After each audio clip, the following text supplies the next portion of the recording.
On the 10th of July, 1940, 6 Hurricanes were out on patrol over the cliffs of Dover. As they dived out of a rain cloud, they suddenly spotted 50 enemy aircraft below. In those days, the odds were always rather high against us. The Hurricanes immediately turned into attack. No one, I think, that day knew that the Battle of Britain had started. I was a fighter pilot in that historic and unprecedented battle. Unprecedented because it was the first pitched battle ever fought in the air. It lasted about 3 months, and during those 3 months, to my great delight, I managed to get in about 1 year's flying. Fighter command was very severely tried, but we in our fighters, as we looked down on the hills and the valleys and the village greens of England, it never occurred to us that we could lose. Nowhere was that victory more deeply felt than in France, which then lay prostrate at the feet of Hitler. This week marks the 50th anniversary of the Royal Air Force. And in the program that you are about to see, the French salute the victory, which in that summer of 1940 was won in the skies over England.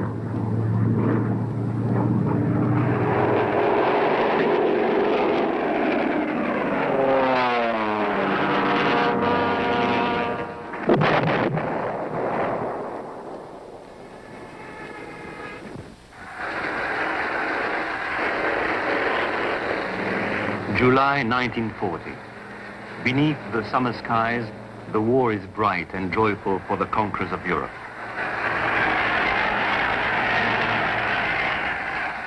In Berlin, the German people are wild with delight. Hitler had promised them great victories, and he has kept his word. France has collapsed after 6 weeks of bitter fighting, and now the German troops stand guard over most of Europe. All that stands between Hitler and the dictatorship of Europe is the defeat of Britain, an island which now stands alone against the mightiest military machine the world has ever seen.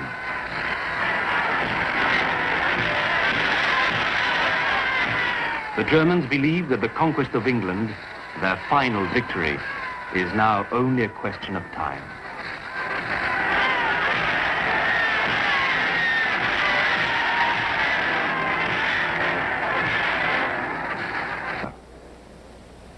Across the Channel, the voice of Churchill rings out to give comfort to the people under German occupation. Frappé jusqu'à Hitler et l'hitlérisme de vie à trépas. Nous ne voulons que ça, mais nous le voulons sans cesse. We shall defend our island, and with the British Empire around us, we shall fight on, unconquerable, until the curse of Hitler is lifted from the brows of men.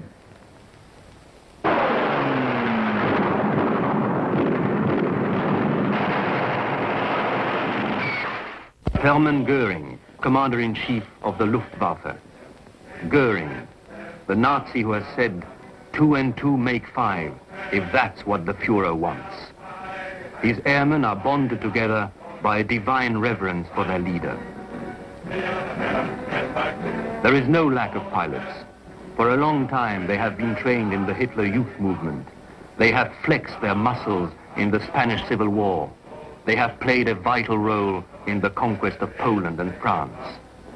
They have a saying amongst themselves that they are as tough as Krupp steel.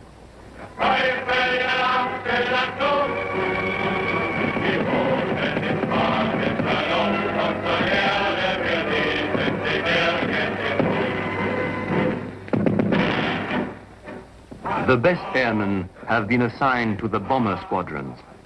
They are the elite of the German armed forces. They have their own song of battle. We fly northwest for England's coasts to rend its guard asunder. July 1940. The British refuse to recognize defeat even though it stares them in the face. In the West, Europe is crushed and dazed. In the East, Hitler has signed a pact with Stalin. Britain stands alone, almost defenseless. Goering tours his aircraft factories and is acclaimed by his workers. At the age of 47, he is a monster of 20 stone. After Hitler, he is the most popular personality of the Third Reich. The German aircraft industry builds the best designed aircraft of the time, and they come off the assembly line in their hundreds. The Junkers 88, the fastest bomber in the world, the Heinkel and the Dornier, each can carry more than 2,000 pounds of bombs. The Messerschmitt 109 with a speed of 370 miles an hour. The sinister Stuka equipped with a screaming siren to create terror. 3,000 aircraft are assembled along the French coast facing England. Lord Beaverbrook is appointed by Churchill as Minister of Aircraft Production. Beaverbrook, a rugged Canadian, orders fighters, fighters, and more fighters to defend and save the British Empire. Our necessities are so very great that we must have more. The people in the streets organize collections to provide planes for the Royal Air Force, and everyone makes a contribution, however small. Give us your aluminium, says Beaverbrook. We will turn your pots and pans into Spitfires and Hurricanes. All metal has a new value, and even the iron railings of Hyde Park are torn up. Goering boasts that his aircraft are superior to any other in the world. The Spitfire is Britain's answer.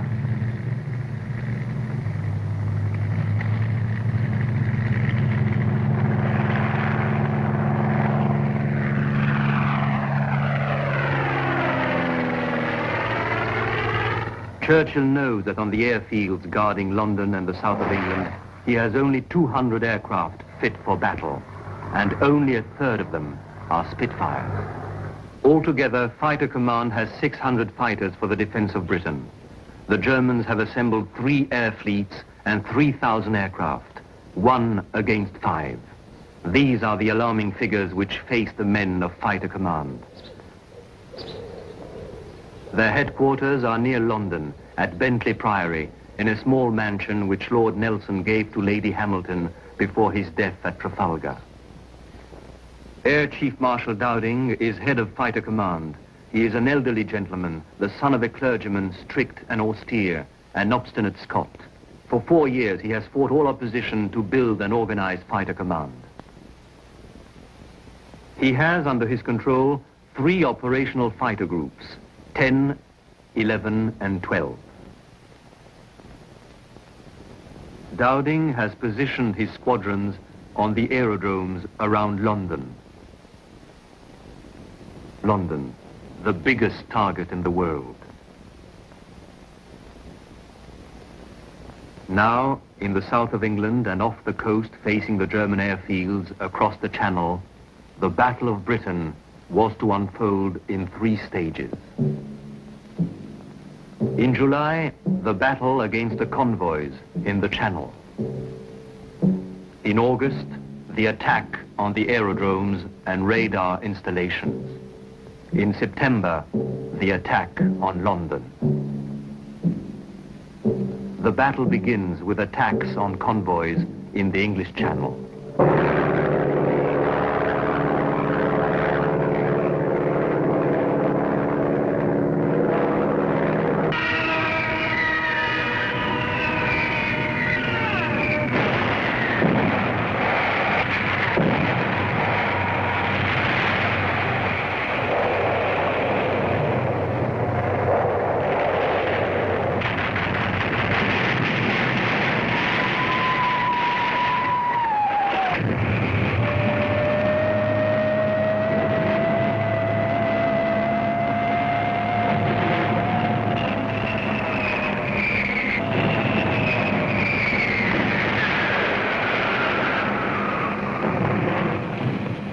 On the 14th of July near Dover, a radio reporter, Charles Gardner, gives an eyewitness account of one of the earliest convoy attacks. It was broadcast throughout Britain that same night. There are 1, 2, 3, 4, 5, 6, 7 German dive bombers.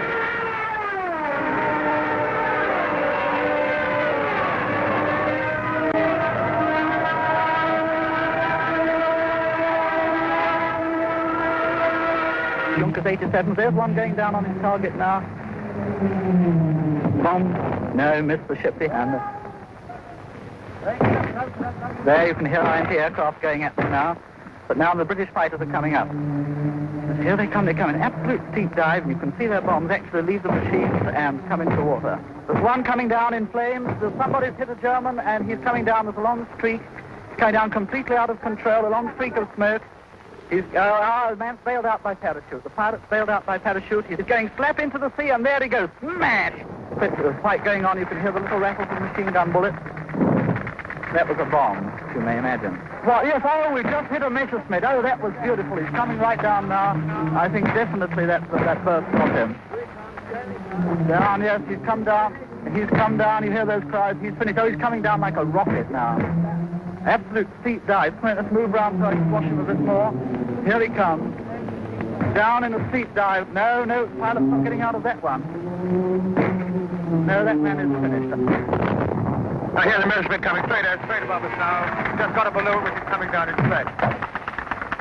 How they're being chased, and oh boy, look at them going, and look how the British. That is really grand. And there's a Spitfire just behind the first two. He'll get them. Oh boy, I've never seen anything so good as this. The RAF fighters have really got these things. And so ended the first direct war report. It was heavily criticized for sounding like a grand national commentary, but it brought home the harsh reality that the enemy was now close to London.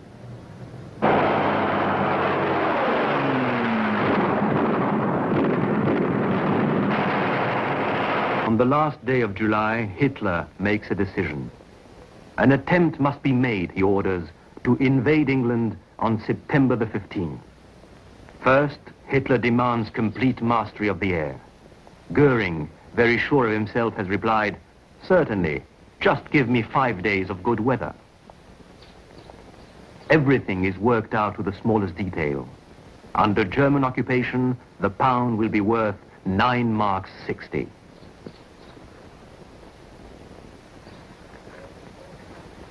On the 1st of August, Hitler issues a directive. In order to establish conditions for the final conquest of England, the German Air Force is to overcome the British Air Force with all means at its disposal.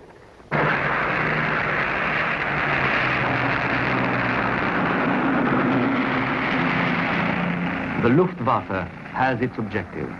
It sets out to destroy the Royal Air Force. The aerodromes in the south of England are to be the first target.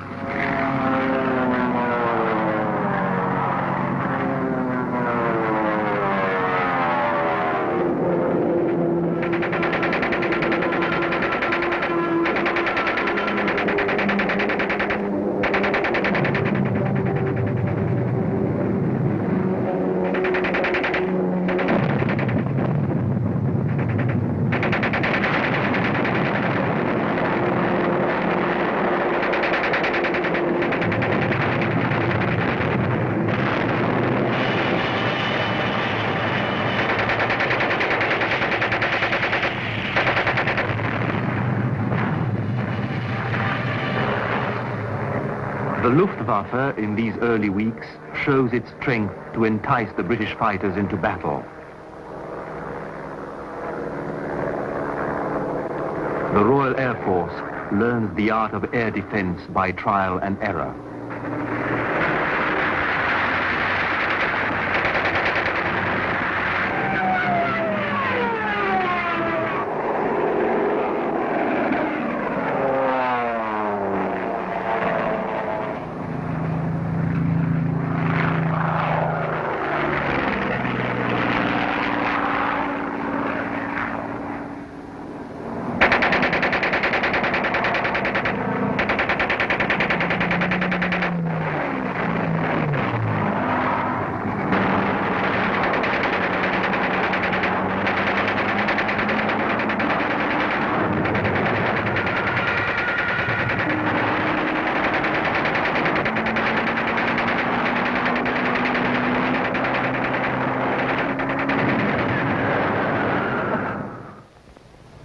These first battles are the baptism of fire for many of the young British pilots, and there are pitifully few of them to take on Goering's armada.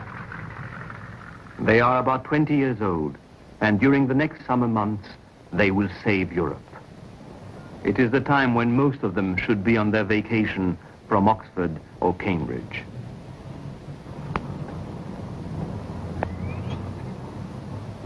One of them, Richard Hillary, is shot down and terribly burned.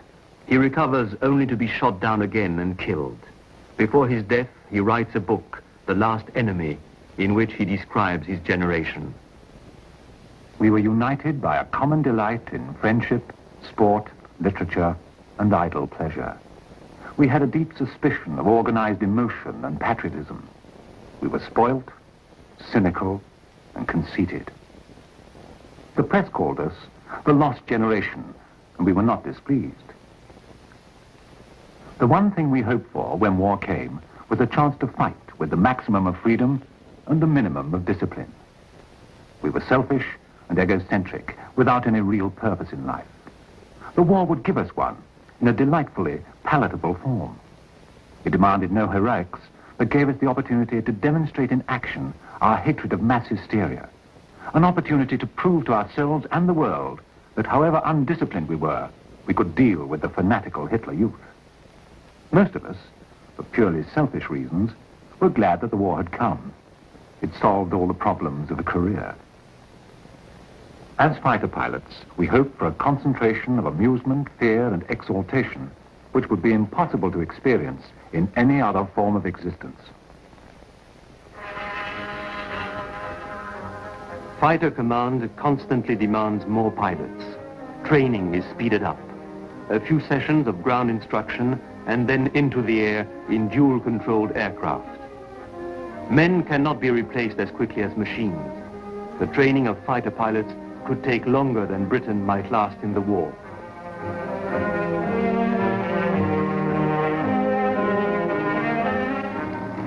The young pilots experience the intoxication of flying alone above the clouds. 10 hours of solo flying, then they join operational squadrons. The rest they will have to learn in combat.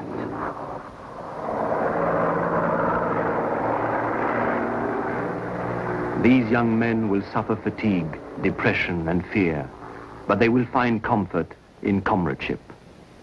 One of them, a pilot who commanded a squadron during the Battle of Britain and shot down the first German plane over England, has never forgotten the men with whom he shared those grim days of war in the crucial summer months of 1940. Group Captain Peter Townsend. I was about 24 years old.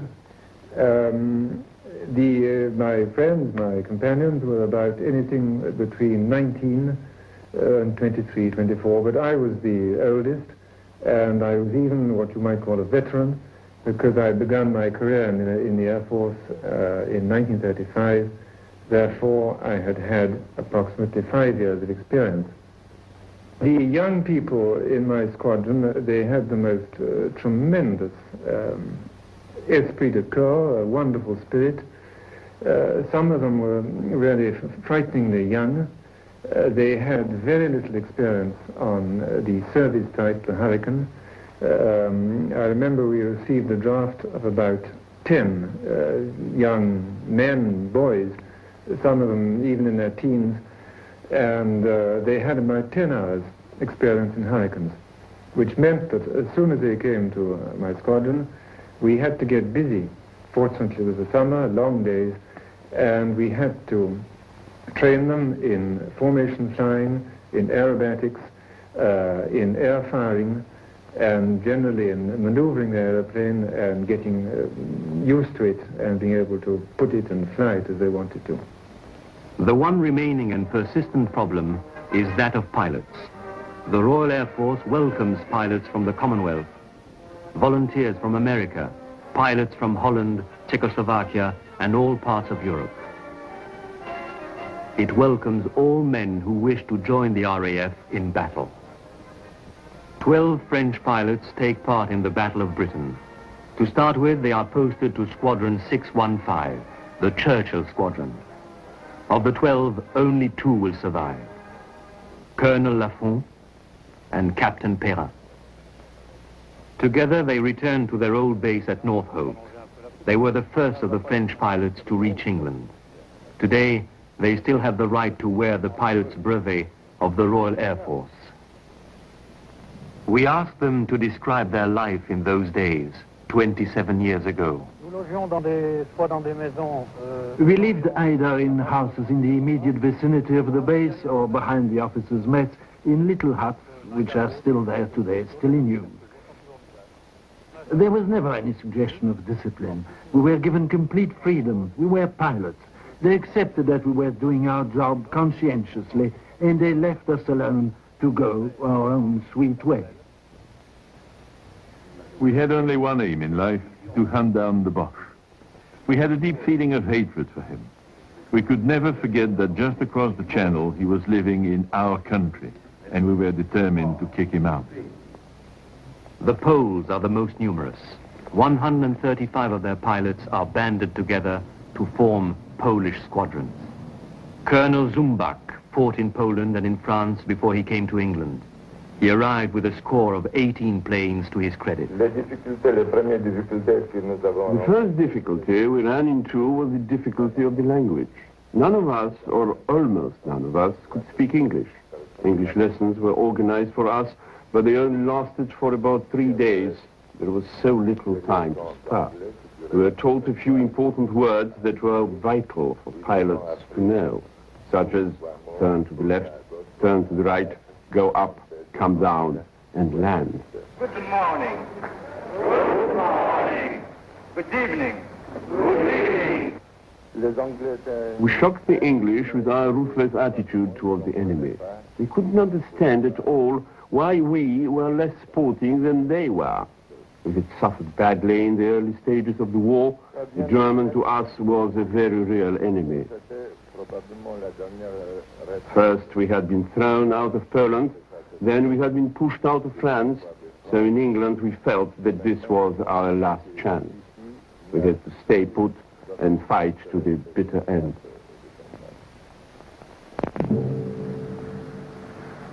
It is early August. Goering comes to Paris to the Luftwaffe headquarters at the Ritz Hotel. Goering, who allowed himself 5 days to finish off the English fighter command, begins to realize that it's going to take him a little longer. He plans a new offensive. The date and time is fixed, the 13th of August at 2 o'clock in the afternoon. Goering christens the day himself. He calls it Der Adlertag, Eagle Day. This is to be the decisive blow. 900 bombers are in a state of alert. For the Luftwaffe, this is the day which will see the beginning of the end of Britain and her obstinate war. Goering, superbly confident as ever, makes another of his bold statements. The Luftwaffe has attained achievements which will live on forever through the ages. The Luftwaffe will contribute to the highest degree towards the defeat and complete annihilation of the enemy.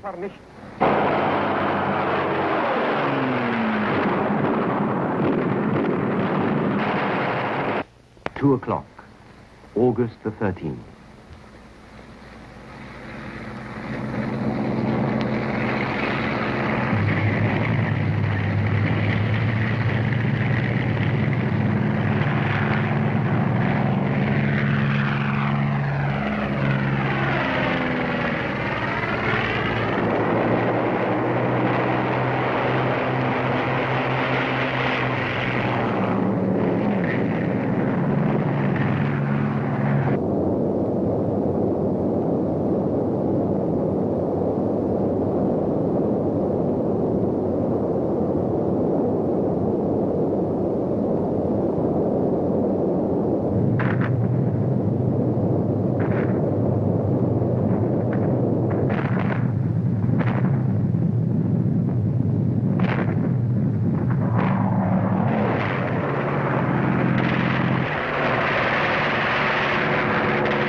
The 13th of August, the Royal Air Force shoots down 40 German planes. It is their first big victory. Goering's Eagle Day is not taken seriously by the young English pilots. I don't believe that it meant any more to them and to myself than an enormous game, kind of sport, in which the enemy was the game, and they were invading our territory. You can put an Englishman to a great deal of inconvenience. You can twist the lion's tail. But there comes a moment when he decides he's had enough.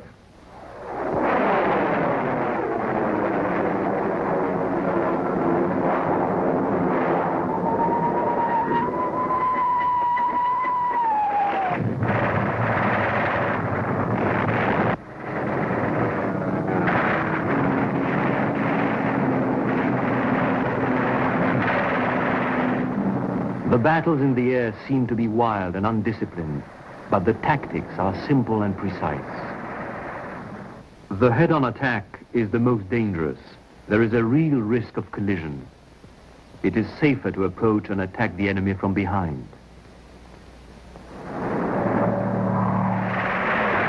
There is the attack from below and from above.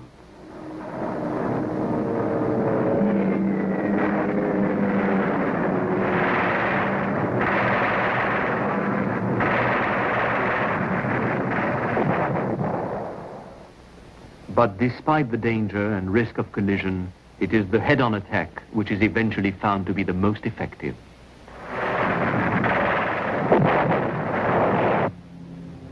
The English casually watch the battles which the Germans intend to be the prelude to Operation Sea Lion, the invasion of England.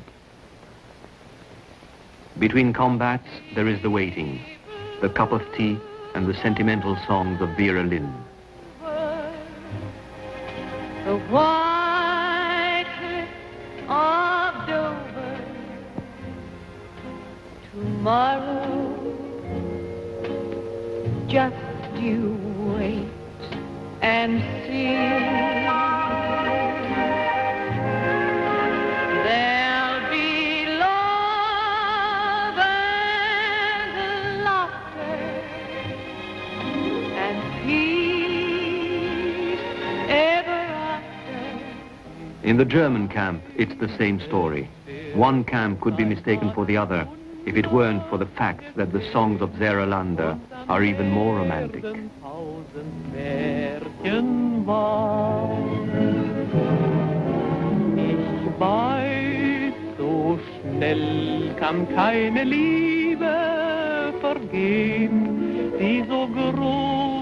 In Germany, fighter pilots have become national heroes.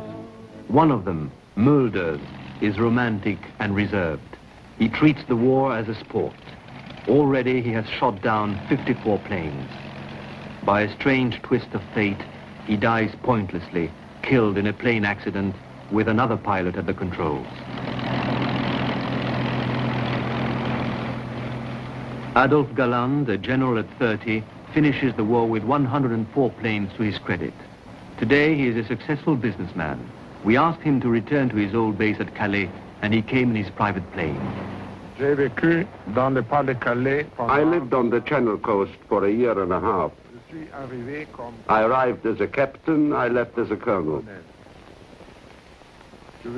I'll show you where my squadron was based.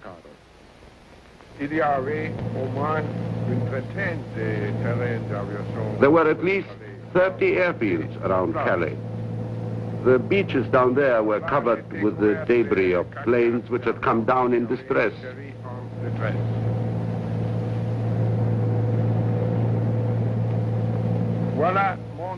That's my base. There it is. You can see the hangars. We used to take off from there during the Battle of Britain.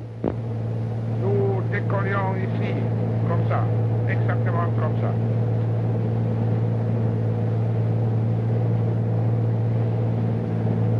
You see that large white house down there? That's where Goering decorated me with the Iron Cross.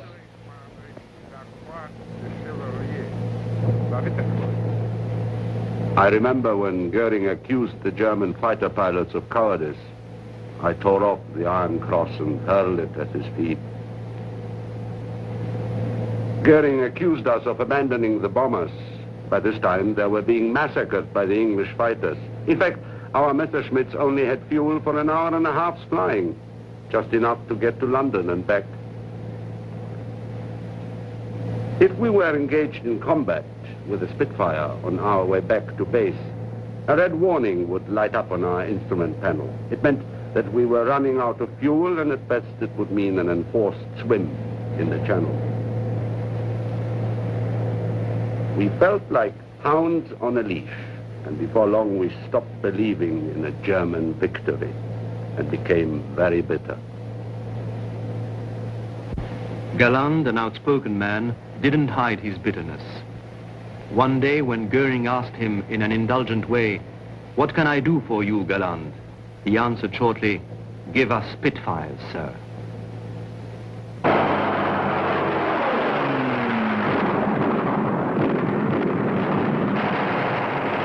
The English have their own heroes, and everyone knows their names. Johnson, Deere, Malan, Bader. One of the few who will never be forgotten is Stanford Tuck. My name's Robert Stanford Tuck. They used to call me Lucky Tuck.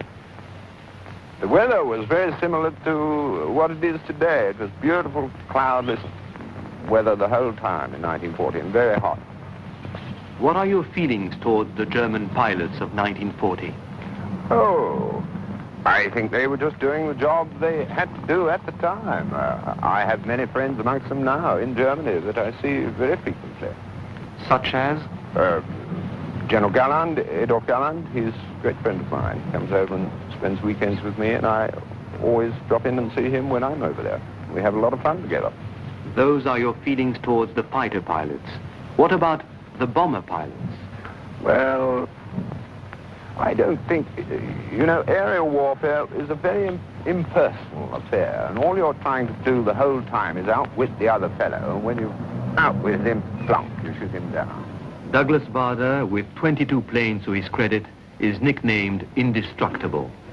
Following an accident in 1938, both his legs are amputated, but he still wants to carry on flying. He soon becomes one of the aces of fighter command. In 1942, he is shot down over France. General Galland invites him to drink champagne in the German pilot's mess. Although German and English pilots can have respect for one another, in August 1940, the Battle of Britain is reaching a bitter climax.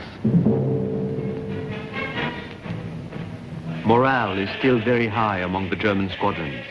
At this moment, the Luftwaffe is very near to winning the Battle of Britain. Despite its bravery, the English fighter force has suffered cruel losses.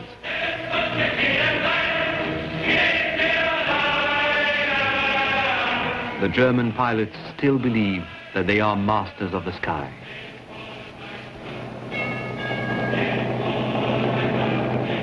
August the 24th, a totally unexpected event takes place. London is bombed. Even Hitler is surprised. 10 of his aircraft have strayed accidentally over central London and released their bombs. Only a few days earlier, Hitler had ordered the reprimand of a general because some of his planes had dropped bombs as close to central London as Croydon. These errors will change the whole course of the war. Churchill, desperately anxious about the crisis of fighter command, seizes the opportunity. The following day, he orders the RAF to bomb Berlin. 81 aircraft take part in the largest raid ever mounted by Bomber Command. It is announced as a great victory. We take terrific pleasure in presenting these first intimate and unrehearsed pictures of real history in the making. How I've been longing to say this. The RAF are back from bombing Berlin, and now the men who bombed Berlin reporting to intelligence. Well, how'd you get on?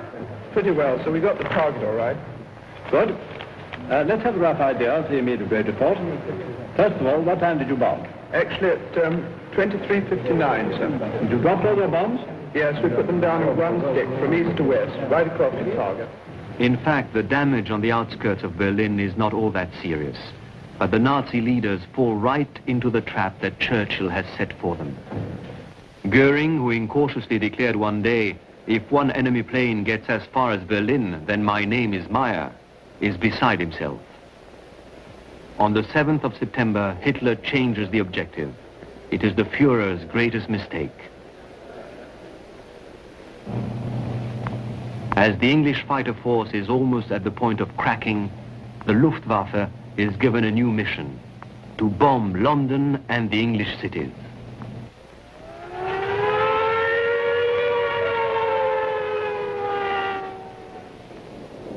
The ordeal will be terrible. It will claim more than 20,000 victims, but neither the courage nor the humor of the English will ever be crushed.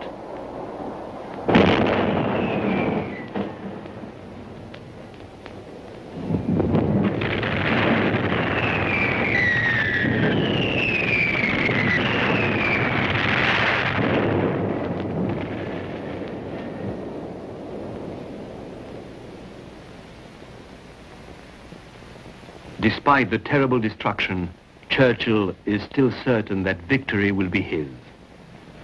Prepare yourselves, my friends and comrades, in the Battle of London for the renewal of your exertions. We shall not turn from our purpose, however somber the road, however grievous the cost, because we know that out of this time of trial and tribulation will be born a new freedom and glory for all. The German bomber pilots are quick to realize that their chiefs are making a grave tactical mistake. The English pilots are no longer blind in the sky. All the information received by radar is passed on to the ops room. They are in radio contact with the pilots, and they can virtually take them by the hand and lead them to the bandits, as they call the Germans. On the 15th of September, Ops Room alerts every airfield in England. Hundreds of bandits are making for London.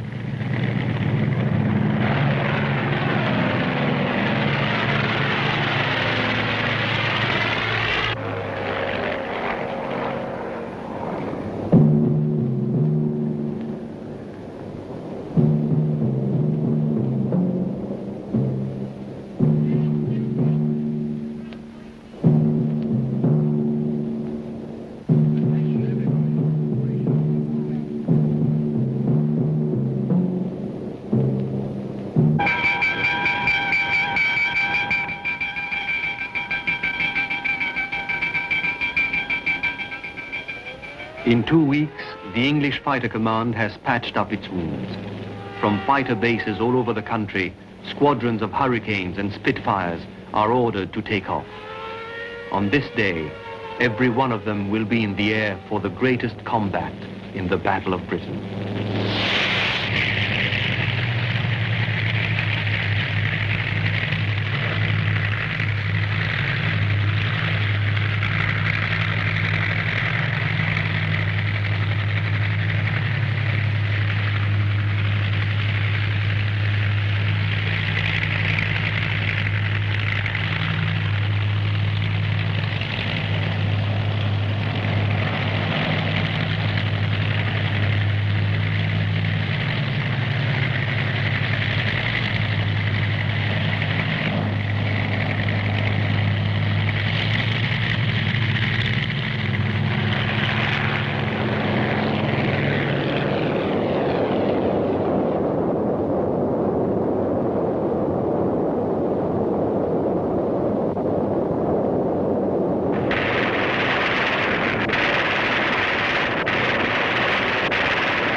Sunday, September the 15th, 1940. In the heat of battle, Even the Germans realize their hopes of victory are over.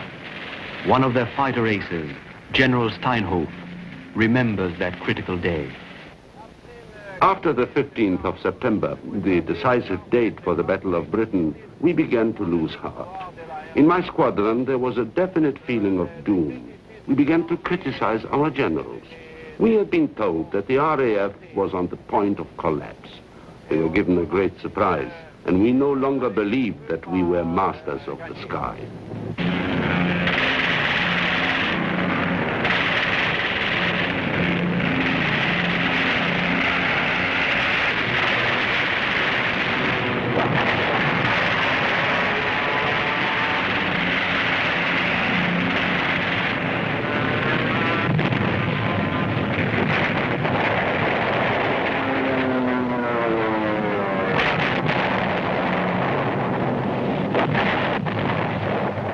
The English announced the score as casually as though it were a cricket match. They would like to shout with joy, but after all, they are English.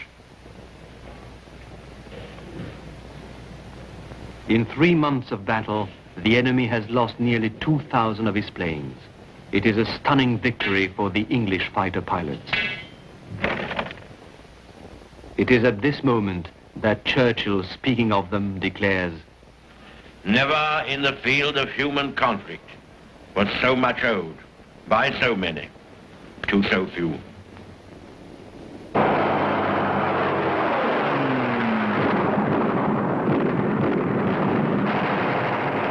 On September the 17th, Hitler announces that the invasion is postponed indefinitely.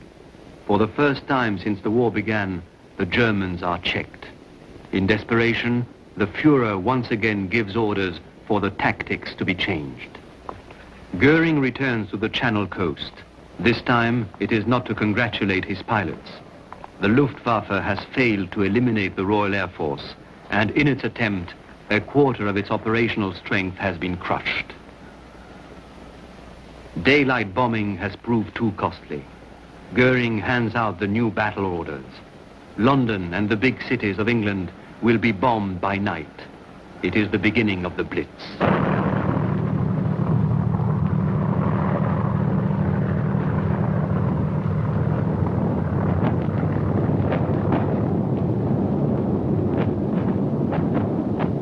Hitler declares to the world that his attacks on Britain are only just beginning, but the Battle of Britain is already over. A handful of pilots and their little fighter planes have saved Britain. Early in that summer of 1940, none of them knew that an epic struggle was about to begin. And when it was over, few of them realized that they had taken part in the most decisive battle of the war. We didn't, I think, feel that this was an epoch-making battle. Our horizons were very limited. They didn't go much beyond our own particular airplane, beyond the crew who looked after it, the fitters, the riggers, the armorers, the signals personnel. Our job was to seek out and to destroy the enemy. And it was a very simple order and a very simple occupation, really. We were trained to do it, and that was our job, and I think we went about it to the best of our ability. Britain will remain forever indebted to the man who led the few to victory, Lord Dowding. Today, at the age of 83, he lives alone in the country. He has retired from public life. But he is not completely alone. He lives with his memories of the past, memories of the young pilots who were killed in that summer of 1940. For the first time, this old man who refuses to see visitors has agreed to face the public and pay his tribute to the men he once commanded. Brave men will never admit that they've been frightened at all, and they would think that it was all a great joke for them, the whole business. But of course I know better than that, and I know what these fellows felt when day after day, week after week, they'd had to go out, and the German attacks seemed to get stronger instead of weaker. But there was never any hint of that which reached me during the battle. The lads fought magnificently. And of course, if they hadn't fought like that, if they had cracked, well, then we should have lost the battle. The planes which won the Battle of Britain also retired a long time ago. The Royal Air Force has carefully preserved one of its Spitfires. The former test pilot, Geoffrey Quill, who first flew a Spitfire in 1936, now flies it again for the last time.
The battle you have just seen was one of the decisive battles of the Second World War, a war that affected the destinies of men and nations the world over. The film you have just witnessed was discovered in film libraries all over the world and painstakingly edited to show you the incredible impact these individual battles had on the outcome of this most devastating of wars. The world, thanks to these films, will never forget the tremendous effort put forth by all people, included